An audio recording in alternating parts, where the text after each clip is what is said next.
अरे बलुआ तू हमरा कारिंदा सबके किया धमका रहल छी? भूमूर के खोचा रखे कोशिश नहीं करे। रेलगाड़ी मन में चलैया छुक छुक, छाती हमर किया करैया धुक धुक। आई कैसे देखन आही तू बाट तकै छकिया। रामो राम अहाँ बिन आउने रहल जाइए। कता अभियो सेना का बहुत ही गाची दिस चल अभी। कमला का तक पीपर पर हक भूत, आई बोतल में घूस। या चले जा तू हमारा से हट हट का, आबै हमरा संगे चल कने सैट सैट का। हमने चलबो तोरा संग एना सैट सैट का। भैया के की पूछे छ?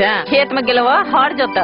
यो अब तो हरो जोता लगलो। जो अहाँ सबके ई बुझाइए जे हम कह रहल छी ओ काज मात्र छोटे लोकटा कर सकै छै। तहन एक मिनट रुकू, एक धरू ई लगाओ आ हमरा छुट्टा करू।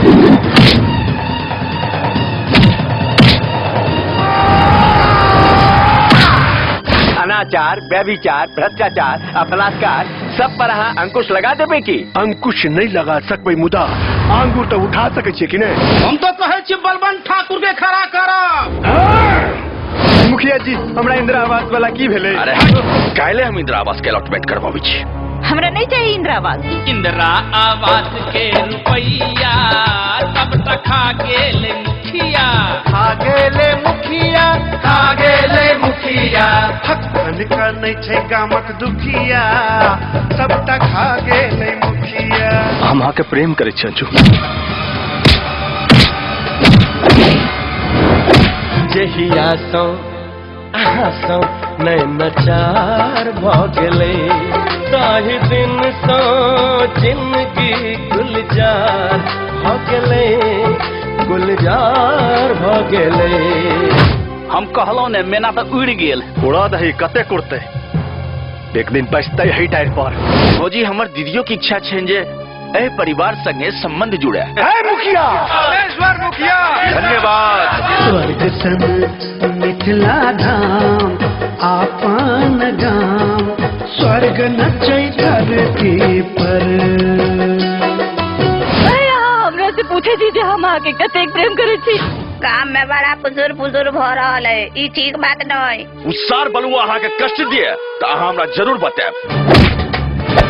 अहाँ के झुमका हमार ठुमका हमर मन डोलैया, बुझलिए? अरे मोनक सुक्का साथ सकार सजनी सजनी कहैया। समाज समाज समाज समाज के लो तेल लेबो। हम रूढ़िवादी परंपरा के नहीं माने छियौ, परंपरा बनते छे तोड़ा ले। उसार बलुआ अपना विधवा बहन के विवाह लपका दरोगा से करा रहलै। Shut up. तोरा हम एहन मकर जाल में फंसेबो। रे तार बेटी के नोटा ई की कर रहल छी अहाँ सब? ई हमर अपन सार छै, बरक अपन मामा।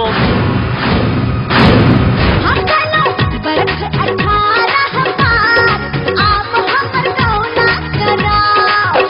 टुकुर टुकुर देखाई पतोही आँख मिराई, छोड़ा सब कन की माराई, बुढ़वा आँख से गाल गुलाबी नखनार।